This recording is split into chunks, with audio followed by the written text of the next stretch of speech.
11 o'clock, sorry. We're going to go ahead and get started on our food rescue webinar series. This is webinar 3. Thank you for joining the Quad Cities Food Rescue Partnership as we turn our biannual workshop into a webinar series.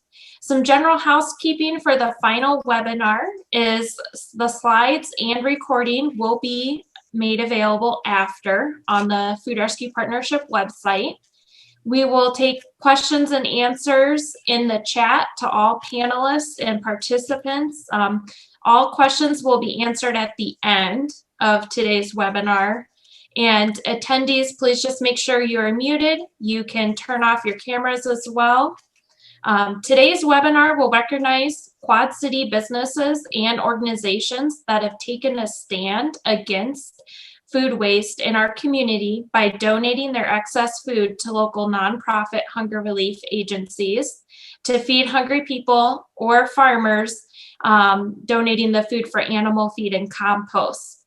And for the first time ever, an individual will be recognized as a food rescue warrior, and a member of Food Rescue will be recognized as Member of the Year during their heroic efforts during COVID-19.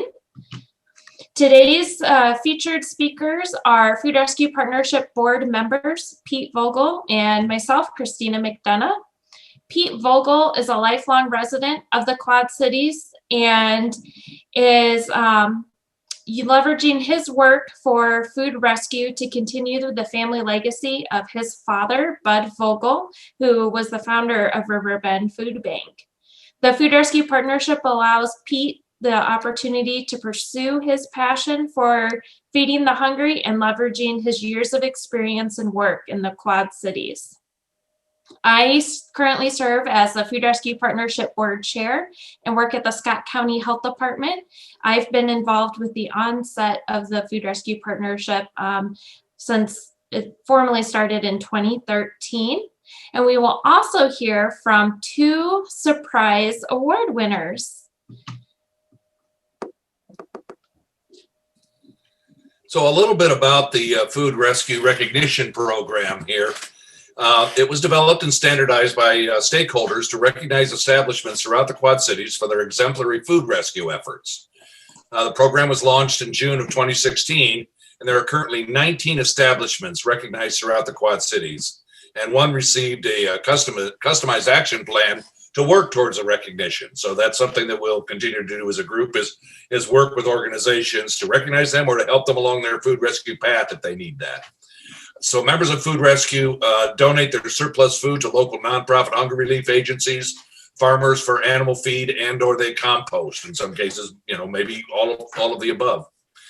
And you can always apply to become a member of Food Rescue, and the application is available on our FRP website under the Food Recognition Program. There's an apply section.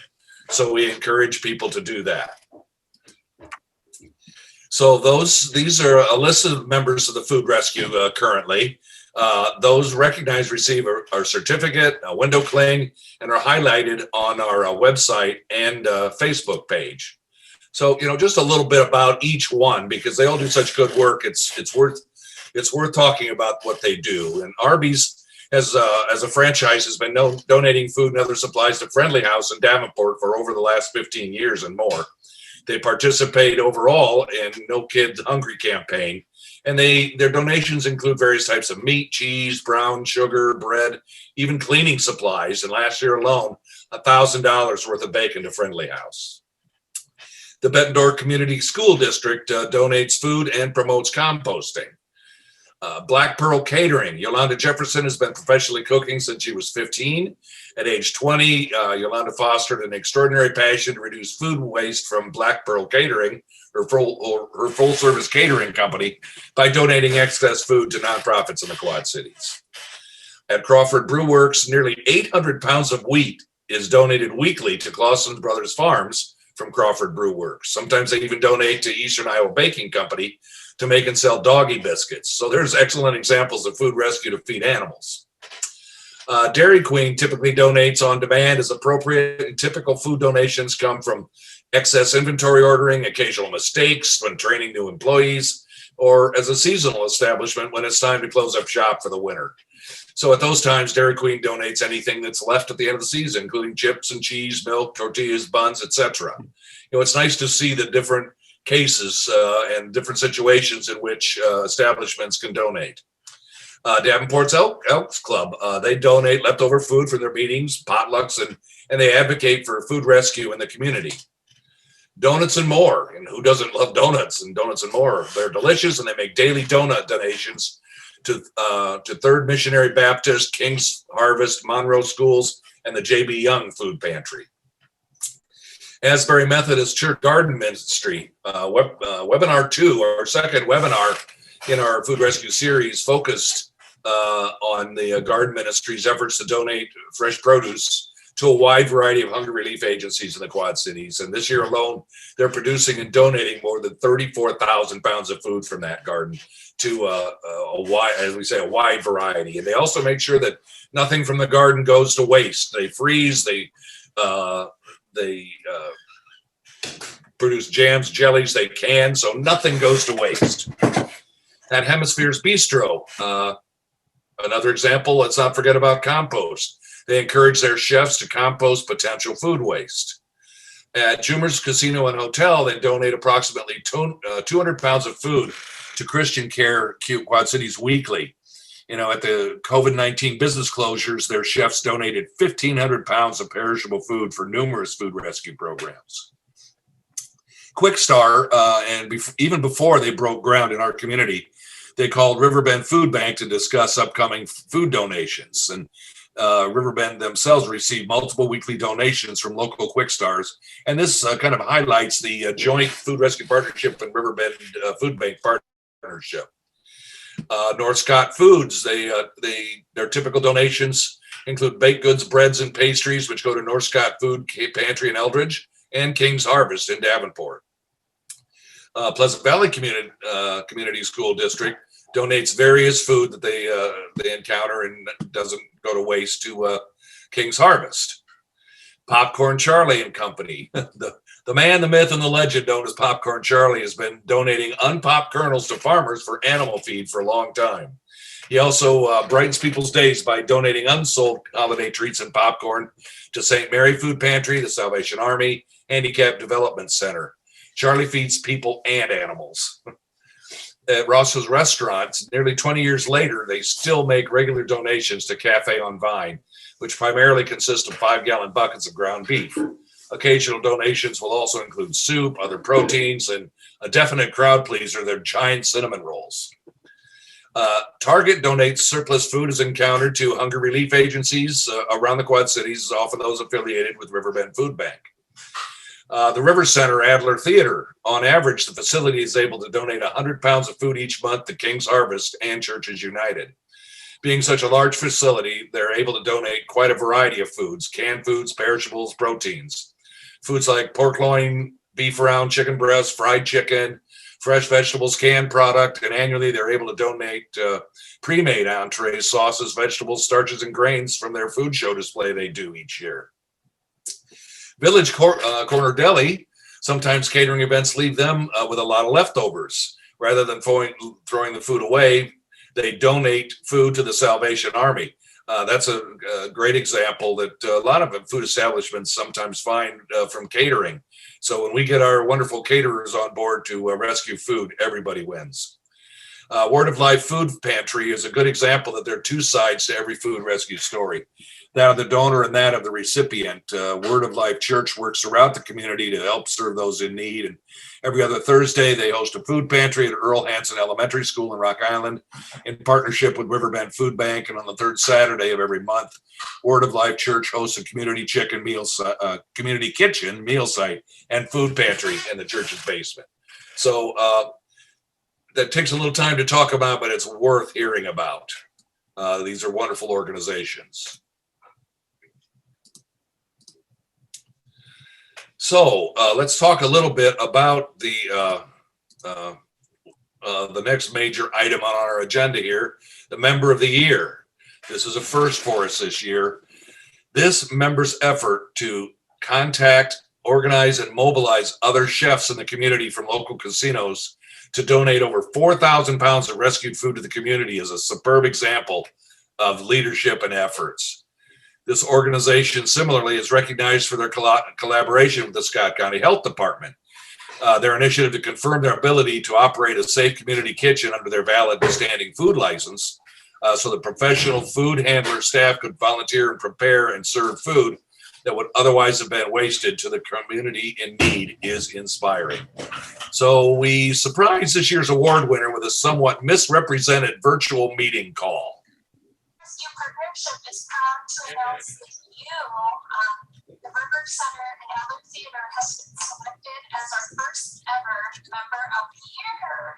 Oh, that's terrific. Thank you so much. Oh,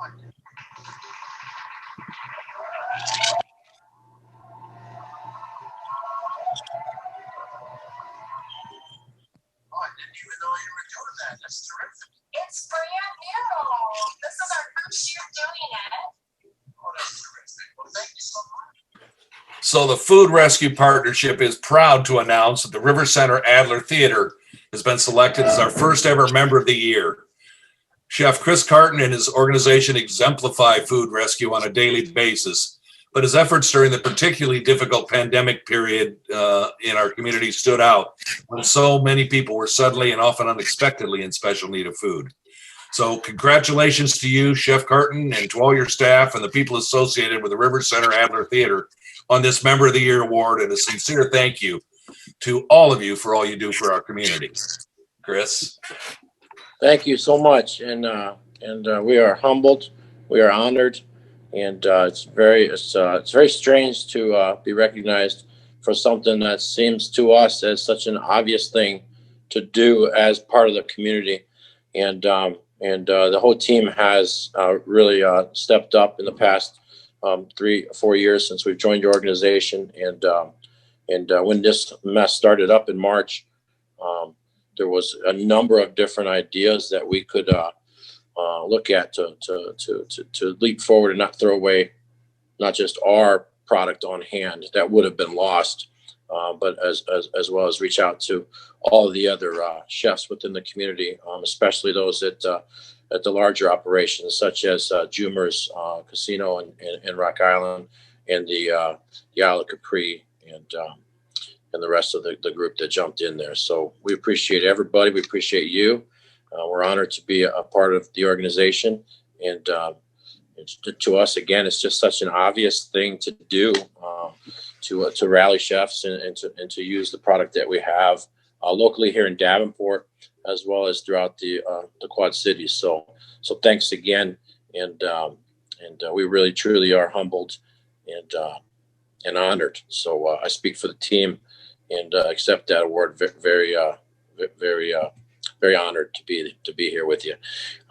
This pandemic has really uncovered a tremendous weakness in our food chain, and what we've seen here, not just locally but throughout the Midwest and then throughout the country, and of course throughout the world, is that we have very big issues with food chain, food cost controls, food availability, food insecurity has really come out into the forefront as a major problem for us here in the United States, as well as all over the world. So I speak mainly about the region that we're in. We're in an agricultural region. We are in a community that is very close knit and reliant upon each other, and always has been there for each other. We're proud to carry that with us through our generations. And what we see now is a real problem. So it feels almost an obligation for us to make sure that as chefs, we are doing what we can with our food waste product. Everything from, and I'm speaking of here at the RiverCenter, everything from the smallest meeting that we have to some of the larger things that we were doing pre-COVID. Where we would maybe see anywhere between 10,000 to 20,000 people come through our doors in 1 week's time, produces a lot of different styles of food potential waste.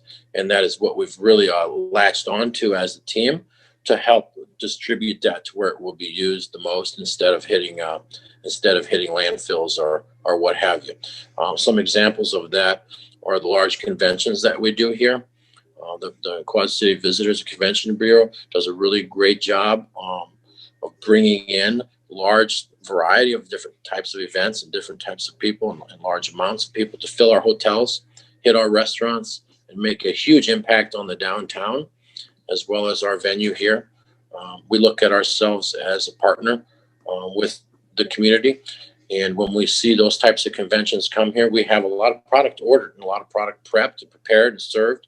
And what that does is produce all sorts of different types of potential waste, such as canned goods. Cases come in certain sizes. We maybe only need a few cans, for example, instead of the entire 6. Instead of us sitting on that product for months or even up to a year or what have you, we take a portion of that product and contribute back to the community and make that part of our drop, our pickup through you guys. We look at you as our one-stop shop for that type of pickup at any time of day, which really makes what you do extremely valuable to chefs like myself and organizations like we have. Concerts, expos, backstage catering events, those type of things produce a large amount of potential food waste. And it is it's an obvious thing for us to stay organized enough and planned enough. And now that we are protected by the Good Samaritan laws, we have spread that philosophy throughout our entire company. I work for Venue Works, which is based out of Ames, Iowa. We're contracted with the city of Davenport to operate the food and beverage here at the RiverCenter and Adler Theater. And what our specialty is as a company is to go into city municipalities and operate their venues. Partnered with the cities, contracted by the cities. We go as far west as Kennewick, Washington. Far east is Chesapeake, Virginia. We're up in Bemidji, Minnesota. That's as far north as we go, and a whole lot in between. We brought this philosophy and our methods out to the other chefs throughout our company. And now what you have done here in the Quad Cities with the Quad City Food Rescue, we're seeing in these other communities throughout the country. And because of your efforts, we are able to have a foundational piece that we take to our company. And this has really spread out now across the country for us as Venue Works. So it's not just Davenport that you're now affecting. You're making an impact on the whole country when it comes to Venue Works operated locations. And we reach out to these other businesses and our chefs in the community, as well as the other chefs across the country, to do the same. We're not the only ones trying to help drive that. That has become a common theme in our industry, and our industry is in dire trouble. From the event world, which is non-existent at this time, to the concerts in the entertainment world, which is also in a very big struggle, to the dining and meetings and group gatherings such as weddings or some corporate meetings that we were doing plenty along with everybody else in the country, and now has just vanished. So we are in dire trouble as an industry, but what makes me very proud to be part of what I do and what the chef world is like in the food and beverage world, and this includes restaurants as well, and the smaller locally owned businesses as well. What makes me so proud to be part of that is that we can still look at a situation of food waste, for example, and still put other people in front of our own struggles, and we still find opportunities as we try to start back up. And we start to have some meetings here in Iowa, and we're a little more privileged than some of our colleagues in Illinois because Iowa's got some different things going on, some different rates and some positivity rates and things. So it allows us, the bylaws and the mandates allows us to go ahead and start some of these meetings. And we're seeing opportunity with potential food waste right away in the middle of a pandemic. So that has become mainstream thinking now, and we're very proud to be a part of that. So thank you so much. I wanted to speak a little bit about what we do. If I go overboard, please just cut me off, mute me, or whatever you need to do.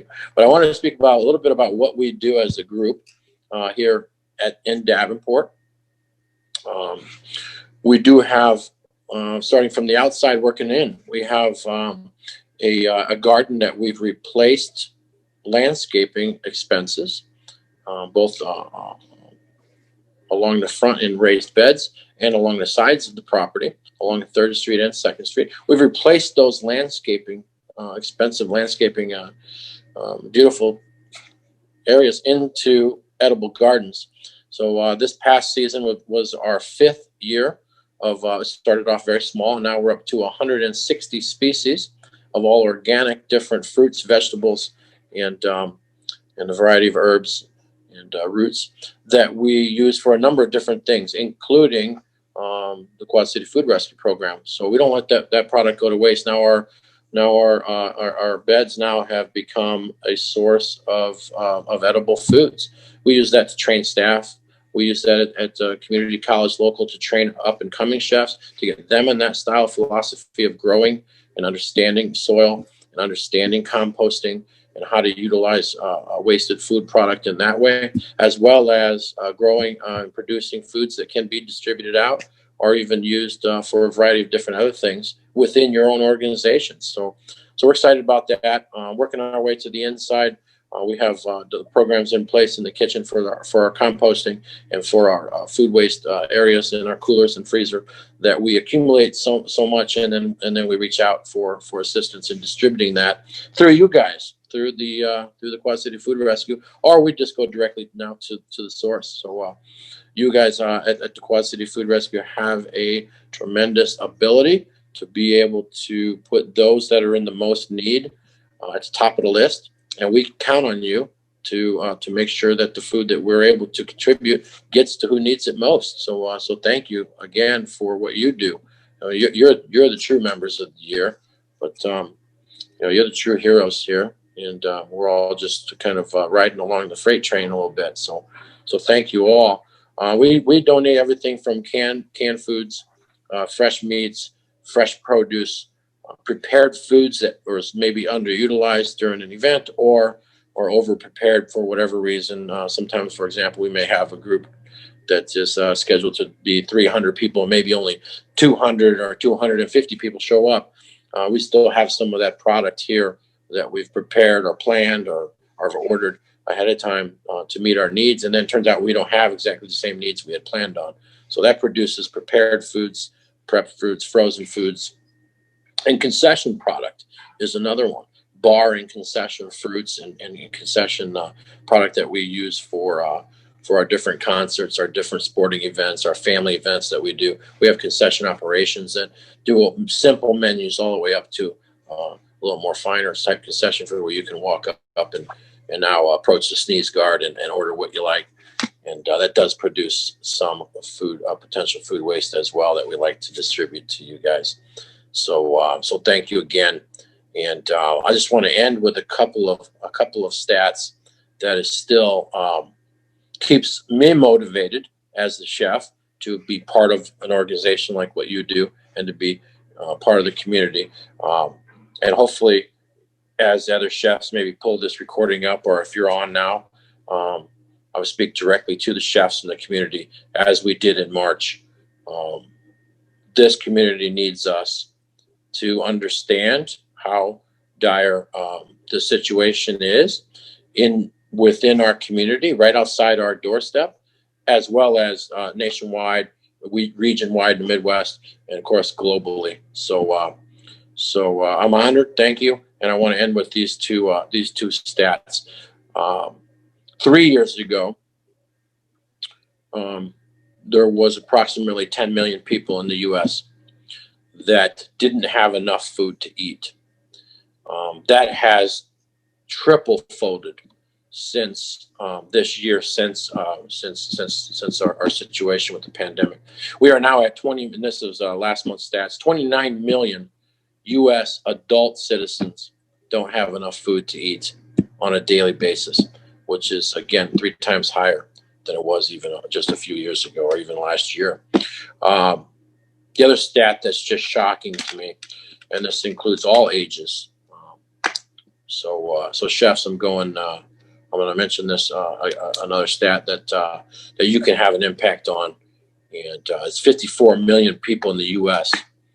are now struggling with food insecurity, which means they may not know where their next meal is coming from, or they may not know how they're going to keep their refrigerator stocked over the next week as they're raising their family or for themselves. That has increased from 54 million up into the 70 million range just in the past 6 months. So if that's not a motivation for you, hopefully we'll find another way to get to you. But I'm honored. Thank you so much. Thank you to the Food Rescue Partnership. And we here at the RiverCenter Adler Theater accept that Member of the Year very humbly and very proudly. We'll display that badge. Okay, so thank you so much.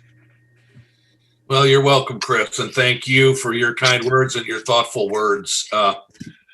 As much as we want this to be a celebration of the wonderful things that to you and our other award winner does in the community, it is a sobering thought that it's because of the staggering need that it has to take place.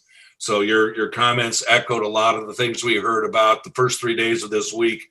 The Iowa Hunger Summit was held again virtually, but as we attended and listened to some of those, a lot of things you say there are this under discussion nationwide and around the world. So thank you for what you do. We all take the best care of our patch as we can, and we're thrilled to hear that to partner with people like you and hope that we make an impact beyond. But it's people that make the difference. So again, thank you, and extend our sincere congratulations to all your staff. We appreciate your words. Thank you. I will do. Thank you. They're very excited. Thank you, Chris. And for everyone joining us during our third and final webinar in the Food Rescue series, I want to share a little background on another award that we felt was very deserving within the community. At the beginning of September, we announced a new feature to the Food Rescue Partnership events, which was the Quad Cities' first ever Food Rescue Warrior. I'm here today to talk to you specifically about our first Food Rescue Warrior, someone who exemplifies food rescue on a daily basis, but their efforts during this particularly difficult pandemic that Pete and Chris just highlighted continue to stand out to not only the Food Rescue Partnership, but this person's peers within the community, when suddenly so many people were unexpectedly in need of food because they lacked jobs and other resources. And similar to what we did with Chris, I'm going to play the Survive video of our Food Rescue Warrior. Yolanda, thank you for taking the time out of your day to meet with us. We don't plan to take up too much of your time, but we hope that you'll be pleased to hear why we wanted to meet with you. For that reason, Pete and I are recording this virtual meeting. The Food Rescue Partnership is proud to announce that you have been nominated and selected for the Quad Cities' first ever Food Rescue Warrior.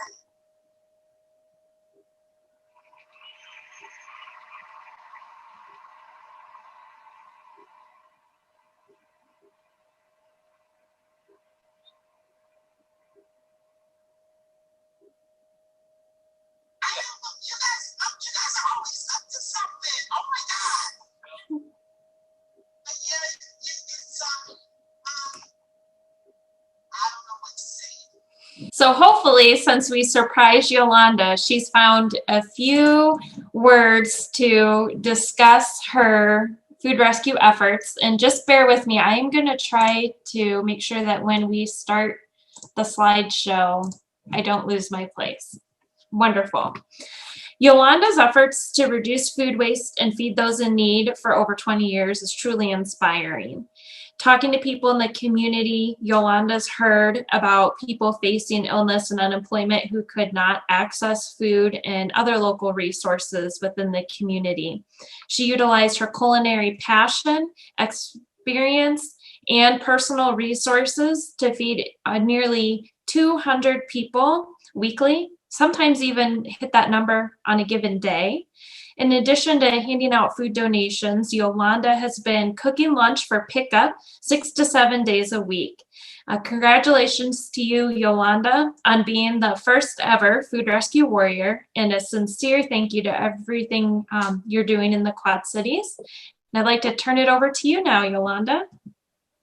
First of all, I'd like to say congratulations to Chris for everything that he's doing in the community. I've known Chris for a while, so nothing surprises me what he's got going on. I'm grateful to the Food Rescue Partnership for the award. Being a chef and doing this as long as I have, I've seen a lot of waste, and some of the things I'm sure Chris has seen as well. You know, like he said, big parties, different things. Not everybody's showing up. You have tons and tons of stuff. Me, I'm one that I don't believe in getting rid of anything. Anybody that can use it, we're going to make sure it happens. So I'm grateful that I have opportunity to be able to, the things that are donated, things that I'm picking up in the community, able to give those back and to somehow serve the community. I'm feeding at this point 50 to 200 people a day that can't feed themselves. Every night, about 170 people. So I'm grateful for that. I'm grateful for the people that come into my office and can pick up donations, and then I prepare a hot meal every day. So it's a great opportunity, one, to be able to connect with people in the community, and also just to be able to make sure that the food is not going to waste. So I don't have a really long spiel. I've not been into the actual industry for a while. Since I was the executive chef at Springbrook Country Club, it's been a while. So I haven't been in the loop of that part of it, but I've always kept what I do as far as being a chef and bringing that back to the community. So once again, I'm very grateful to be able to be a part of Food Rescue Partnership. I joined after a food safe serve certified class. So that part was really fun. It was interesting. I had never heard of it. So being a part of it was really cool. So knowing that I'd be able to fill a belly, and that's what it's all about, is filling the belly, you know, making sure that a belly's full, make sure that a mother and a child doesn't go without a food for any reason. So I'm once again grateful for the award. I'm very humbled by it. I really don't have a lot of words to add to that, other than I just pray that I'm able to continue, you know, as God's good grace, be able to continue to be able to serve this community and make sure that people are being fed. So I'm grateful for everything. Thank you again to Food Rescue Partnership. Christina, thank you so much for all the love that you showed me. I've got a lot of people that are. Oh, no, Yolanda, you accidentally muted again. I appreciate that. Pete, thank you so much. And once again, to my brother chef, Chris, keep doing what you do. And you know, if you ever need to drop anything off, I'll take whatever you got. You know, I'll be calling. Congratulations to you. Thank you. Well, thank you, Yolanda, for everything that you do in the community. We greatly appreciate your efforts, and your passion is very inspiring to all of us. And what I would like to do before Yolanda has to jump off and get into feeding lunch to those in need, I want to open it up for questions and answers with not only the featured speakers, but really the most important people on today's webinar, Chef Chris and Chef Yolanda, who are being recognized as the Quad Cities heroes for their efforts during COVID-19. Since Yolanda has to jump off of the webinar, I would like to take any questions for her first.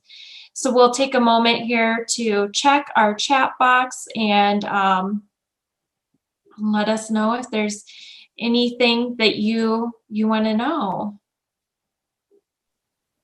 And Christina, if there's anybody that you know of, like within, that doesn't know about as far as the donating part, my door is open at any time. If they have any food that they can't utilize, I will take anything. We really don't want to see anything go to the garbage.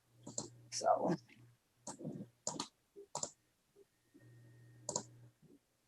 Very good, Yolanda. We'll try and keep that word out. We thank you for your efforts. I will ask you a quick question, just because you talked about when we first surprised you about what you're doing being a little bittersweet. Can you tell us a little bit what you kind of meant by that? When I say that it's a catch-22, it's a bittersweet thing. It's like me being a chef. I mean, it's absolutely my thrive, my day, my get up. That's what, the fact that I can get up and prepare some food is just guys. When you go down to the shelter, I'm there every day. I'm serving about 70 people down there. Some of the people stay in the shelter. Some of the people are just people in the community that know there's food there. And then there's 2 hotels that I serve at. So I'm excited about the fact that I get up and prepare food. But then you look at why I'm doing right now, because there's not a lot of catering going on. So business in itself is not steady for me at all. So right now, my purpose right now is literally serving the community. So when I go to serve the people down there and it's cold outside, they're sitting in the rain, but they're waiting for these meals. So I can say I'm excited about being able to get up and cook every day because that's what I love to do. But the reason behind it, the people are excited and they're happy because they have something coming, but the faces, you know what I'm saying? I can't change their situation other than making sure they're full. It's kind of an emotional thing because I am literally a doorstep away from where they are. So me being able to get up and do that is great for me, but then the faces are always extra happy once that food is in their hand. So that's the good part of it, that even in a sad moment for them or in a situation where they're doing without, I can still be a part of making them at least smile for a few minutes in the day. Yeah, thank you, Yolanda. That's very, very well said. I don't see any questions in the chat box right now. And I believe some of our attendees might be able to unmute themselves if they wanted to ask a question or congratulate Yolanda before she jumps off. I'd like to congratulate you, Yolanda. I'm very proud of you. You are always a warrior in my book, so congratulations. Thank you, Chris. Same to you. I'm just so excited. We've come a long way, Chris. We was down there together, so we've come a long way to keep doing what we do in the community. And it goes way past, a lot of people get excited about the chef part and the glory of preparing food when there's so much more to what we do than just preparing food and making plates pretty. So what we're doing right now is we're pushing our passion into something that's more necessary. I'm going to tell a quick story. And I think the warrior name fits you perfectly. I'll just keep it very short. When all this started to happen back in March, Yolanda was the very first person to respond and show up at our front door when we reached out to the Quad City Food Rescue. And initially we had a few cases of product. And as we started to talk, we started to reach out to some of these different areas in the community. And what happened, oddly, was that all of a sudden, I'm seeing Yolanda every day, and it's pouring down rain, and we're in the heat of loading up cars after cars and vans full of product.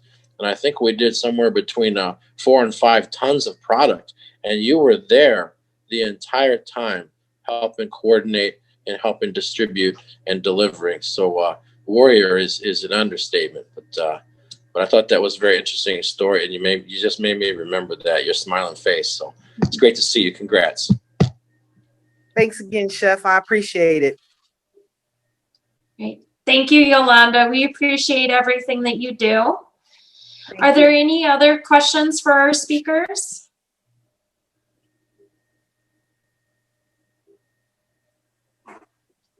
Great. If not, we will work on concluding our final webinar within the Food Rescue series. We appreciate everybody that joined us, if it was for all 3 webinars or just for today's webinar when we were recognizing our first ever Member of the Year and Food Rescue Warrior. We really hope that this motivates everybody to rescue food and learn more about food insecurity in their community. And put our contact information on this closing slide. Please don't hesitate to reach out to us if you have any questions or want to learn more about getting involved with the Food Rescue Partnership. Thank you, everyone. Thank you all so much. Thank you, everybody. Have a great day. Thank you all too, our members of the year and our warriors. We appreciate you. Bye-bye.